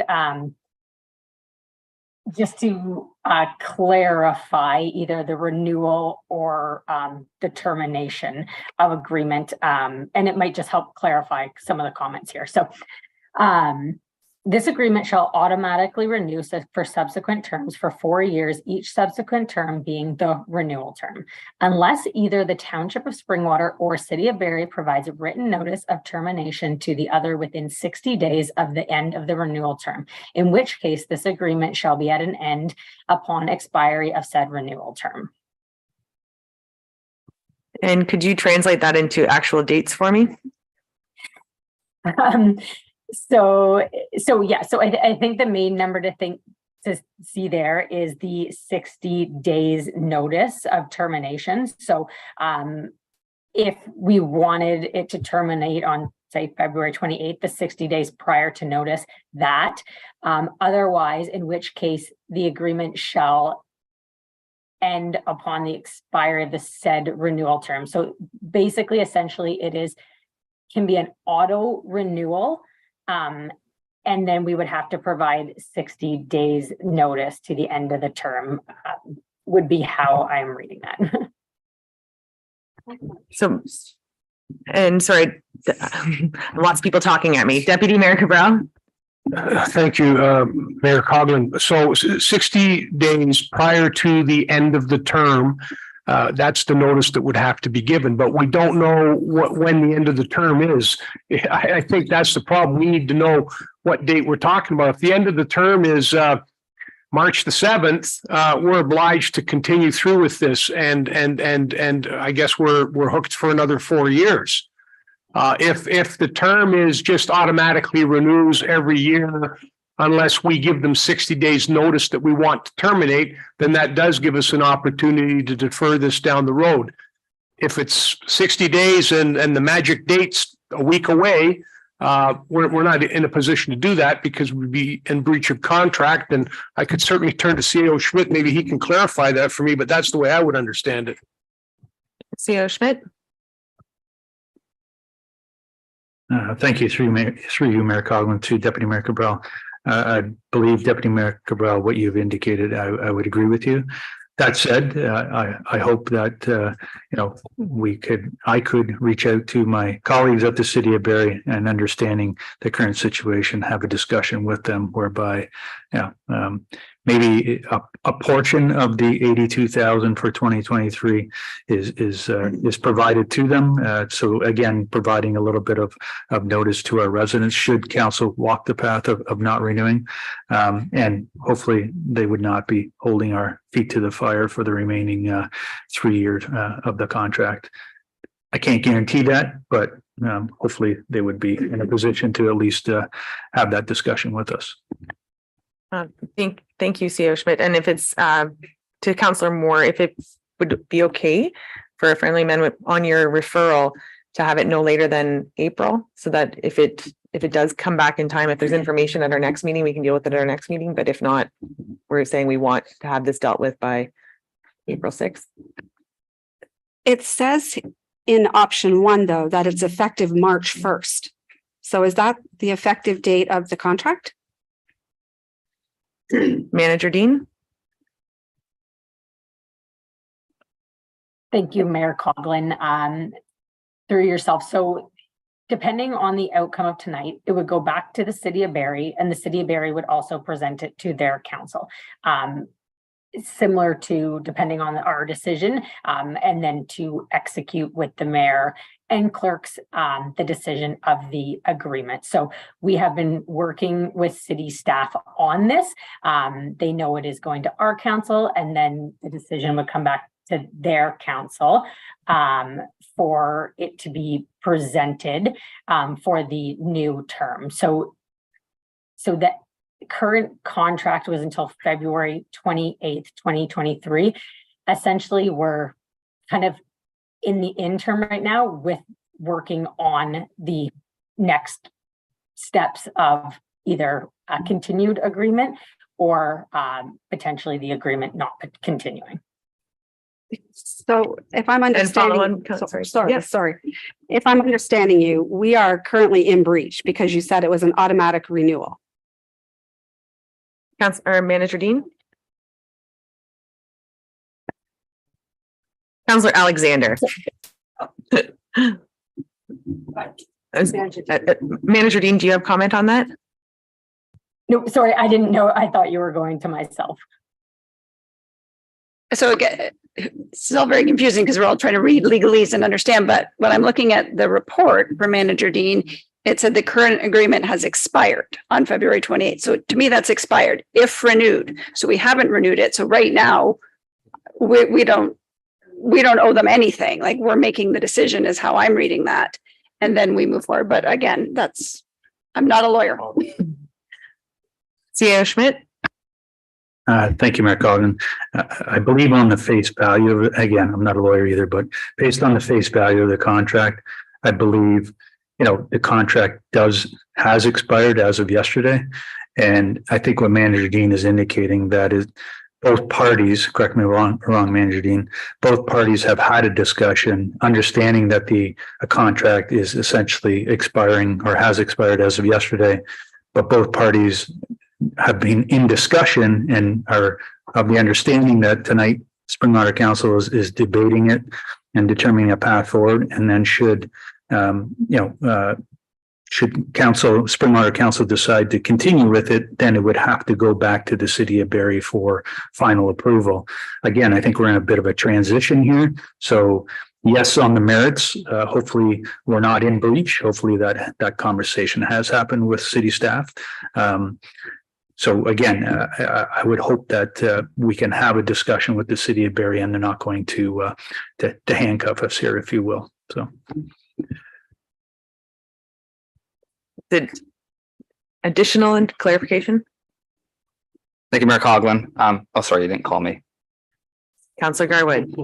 Thank you, Mayor Coughlin. I'm kind of in the same position as Councilor Alexander, probably a bit confused with everything going back and forth. So for clarification, if from what our understanding is, the agreement expired on February the 28th. So with the amendment that Councilor Moore brought forward, if it were to fail, we are not renewing the contract. If it were to, the amendment that Councilor Moore brought forward pass, we are pushing a decision down the road for further discussion once we get information back from the city of Barrie. Is that accurate? That is accurate. Deputy Cabral, and then we will call for the vote. Thank you, Mayor Coughlin. And I see where this is going because it's an amendment. And if it dies, then we get to open this up again. I'd like everybody to have a look at option 3. Maybe that will be more palatable to everybody concerned. And it also provides opportunity for folks in the north end to, the way I read this, to go to the Recplex in Wasaga Beach if they want to go for a dip and participate in some of their programs, or Tiny Township or Medante, as opposed to providing a subsidy for folks just pretty much in the bottom end. And it would be a subsidy that staff would come back with. So I would kind of think maybe we should look at option 3 if nothing, because it sounds to me like we're in limbo right here. I don't think we can say yes or no to this till we find out exactly what we're locked into with the city of Barrie.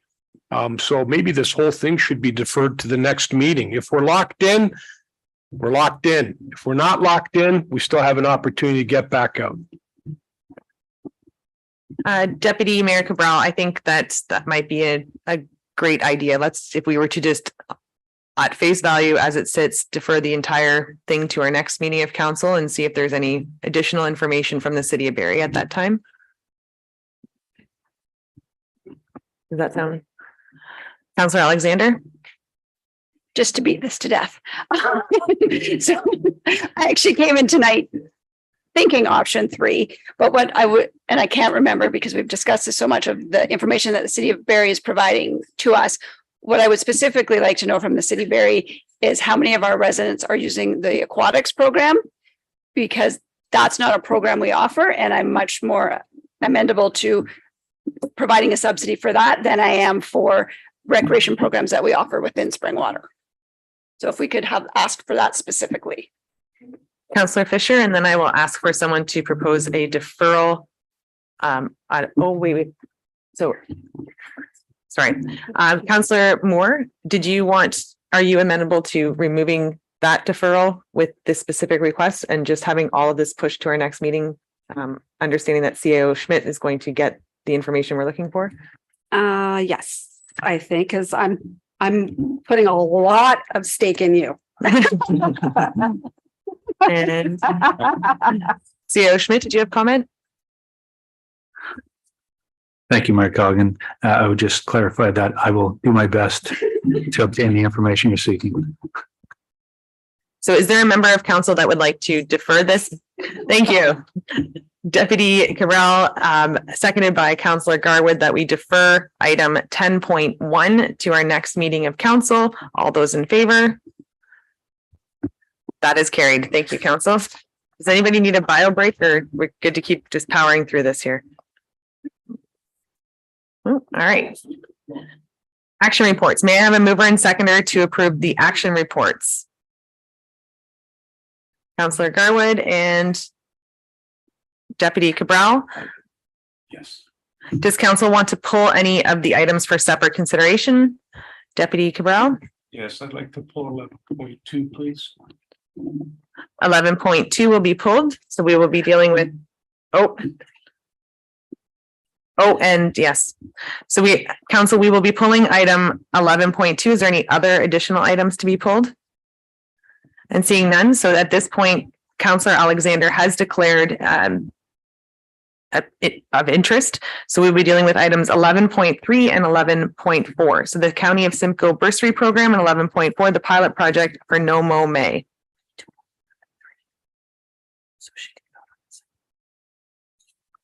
All right, we're going to be dealing with each of these individually this evening. So I have a mover and seconder to get 11.2 on the floor, please. Councillor Cabral, Deputy Cabral and Councillor Moore, that action item 11.2, establishing a posted speed limit policy. Are there any questions or discussion on this motion? Councillor Cabral.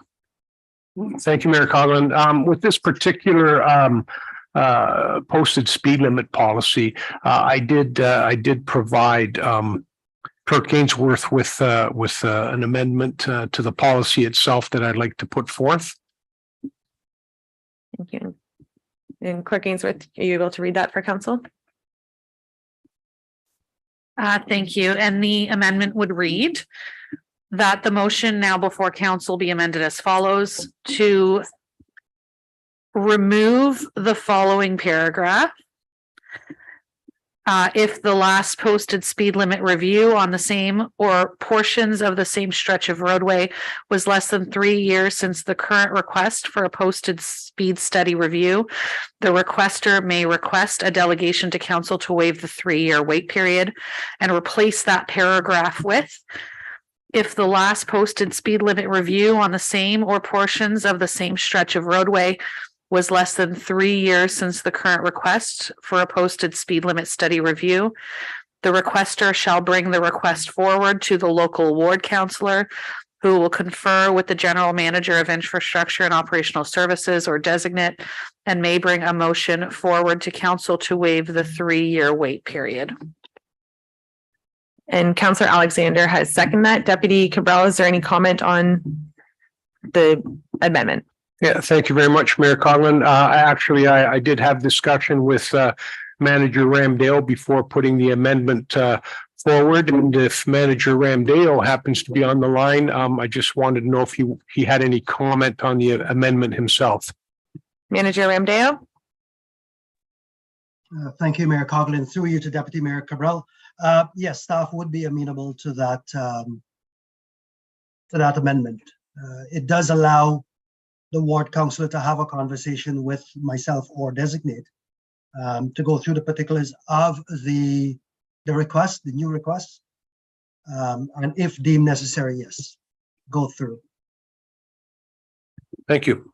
Thank you. Council, is there any other or further conversation on the amendment brought forward by Deputy Cabral?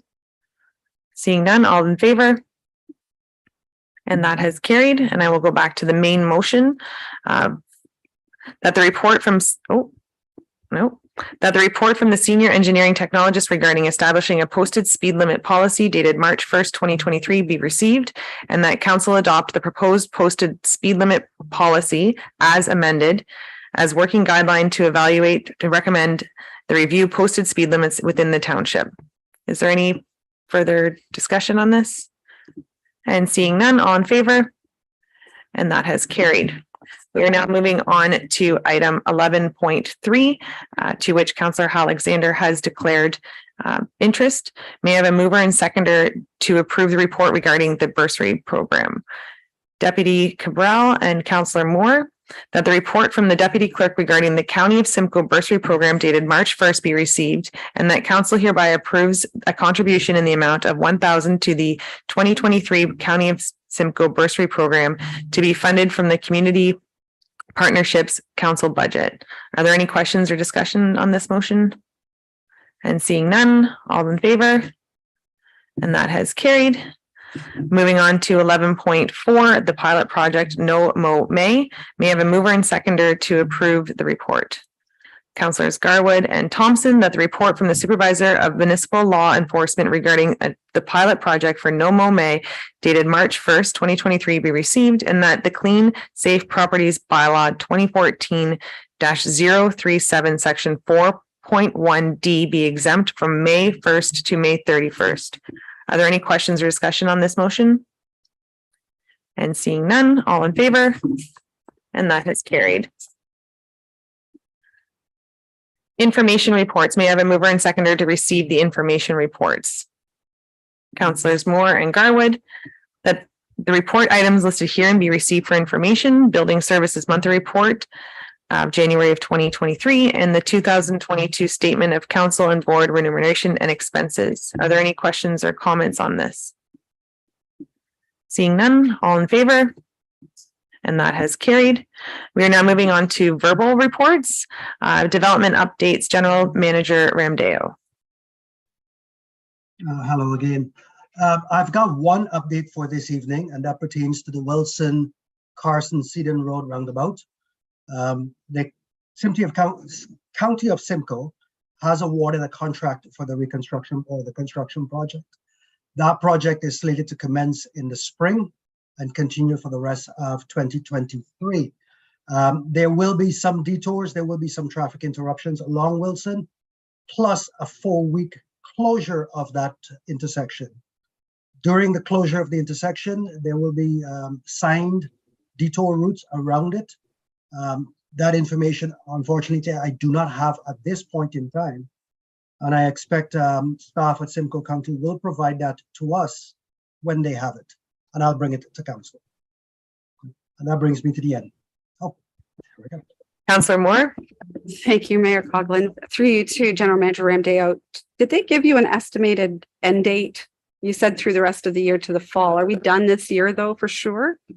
Their indication is, sorry, through Mayor Coughlin to Councillor Moore. Their indication is what they told us is a construction season ending in November 2023. They did not state that that was the only construction season. That's the one thing, the way they crafted their note to us. Thank you, GM Ramdeo, and I would echo the concern too, even the 4-week closure period. I'm very curious as to the other alternatives to maintain if there's an opportunity to have some of the traffic moving, whether it's in one direction or another, that's going to interrupt a large part.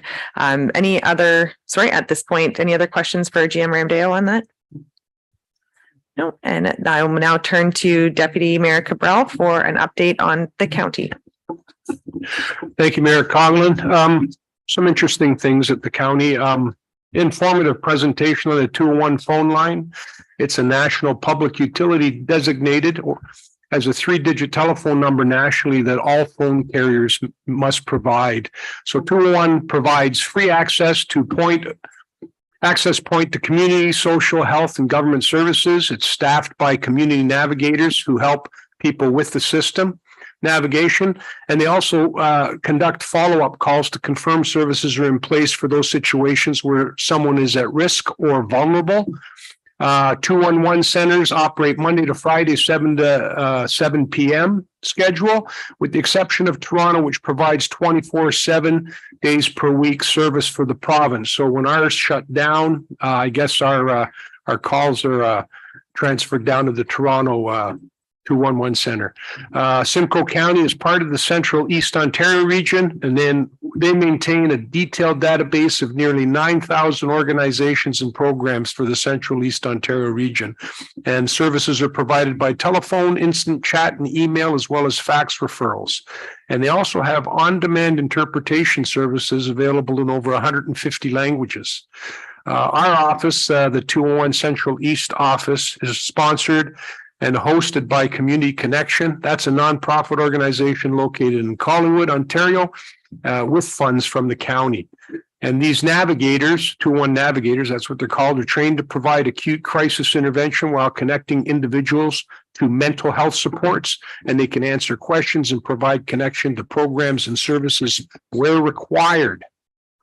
There was also a report on the County of Simcoe's public services participation. Paramedic services participation in the Barrie Area Long-Term Care Diagnostic Imaging Project. In a nutshell, what this does is it allows long-term care patients or residents to be transported by paramedic ambulance to RVH. And instead of having to go through the emergency part of the hospital, they can be moved right into the diagnostic center. And the whole idea here is to provide them with a better level of care for quality of life so that, you know, they're not kind of tied up on a gurney.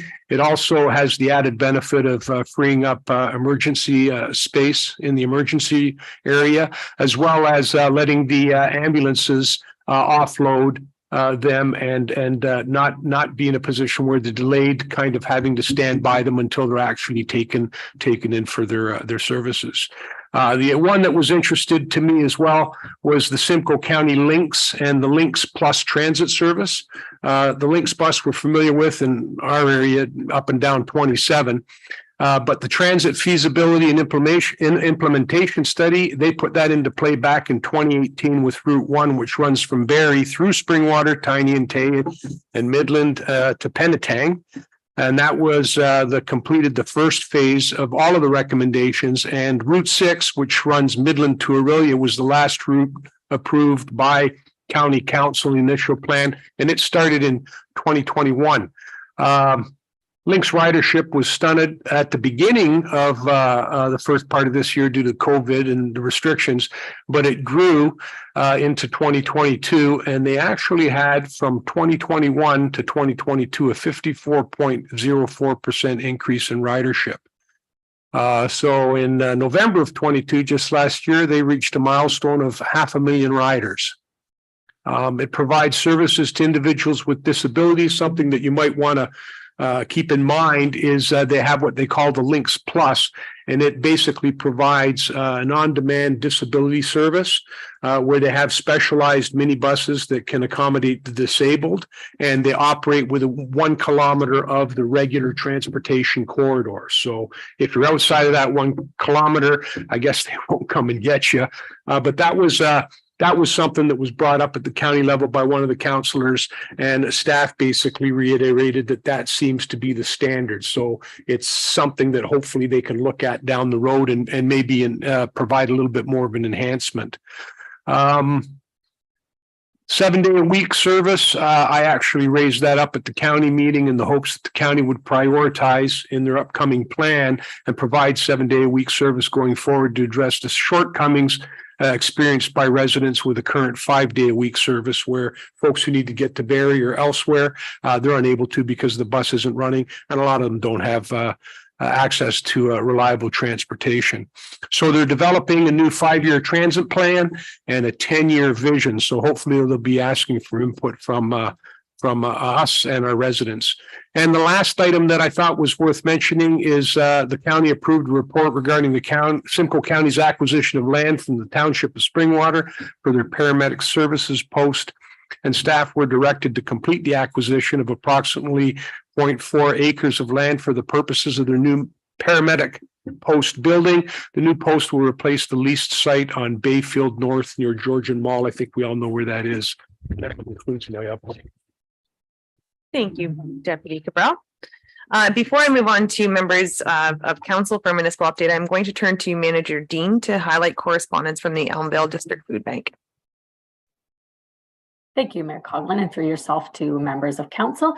We did receive a thank you note. It was in the CIP package this week from Elmvale District Food Bank, thanking township staff for their donations to the food bank just post the holiday season. So township staff each year participate in different programs throughout the year. And during the Christmas season, staff have a lot of fun in participating in two programs locally. One is collecting donations to the Elmvale District Food Bank, and the other is supporting Christmas cheer families in Simcoe County, but more specifically that their home is here in Springwater. So we appreciate the thank you note from Elmvale District Food Bank and just passing that along. And my apologies, it was actually in the February 3rd CIP package.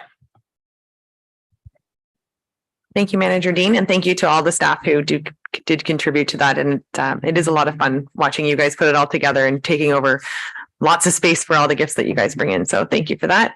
Members of council, do you have updates, municipal updates?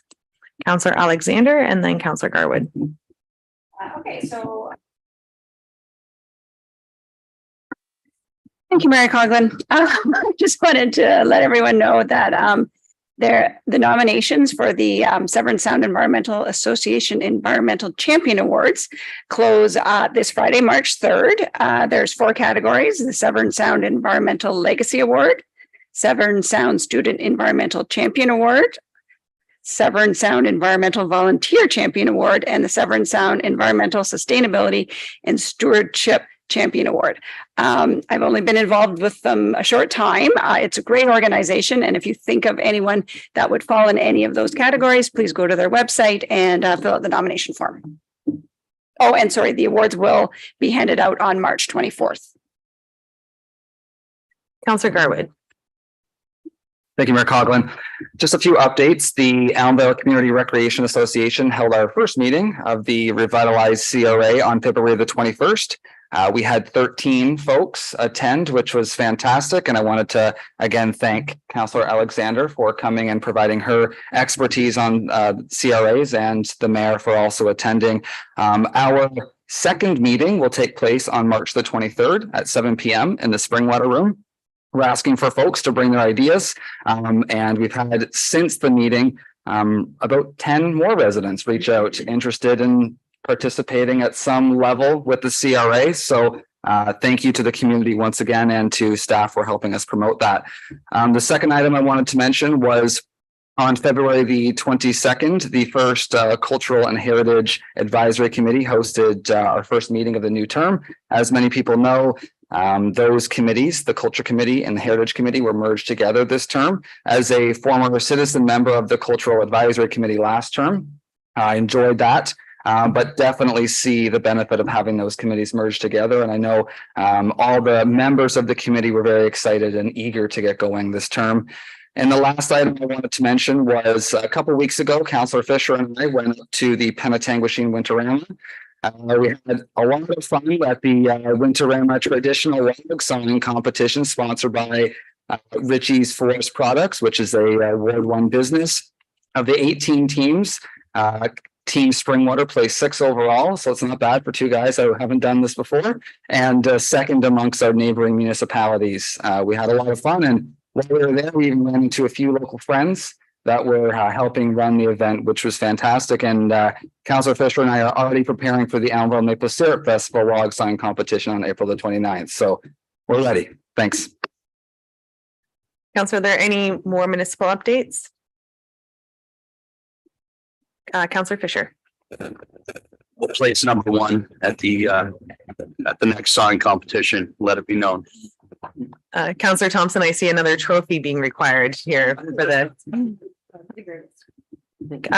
Moving on along to notices of motion. Members of council, do we have any notices of motion? Councillor Moore?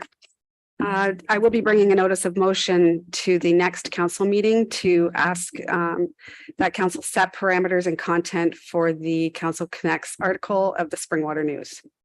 Thank you. Councillor, are there any other notices of motion? And seeing none, are there any items for future consideration? And seeing none, may I have a mover and seconder for approval of the bylaws? Councillors Garwood and Alexander, that bylaws listed herein be signed and sealed by the mayor and clerk. 367 ZB 2023-004 Van der Weylen.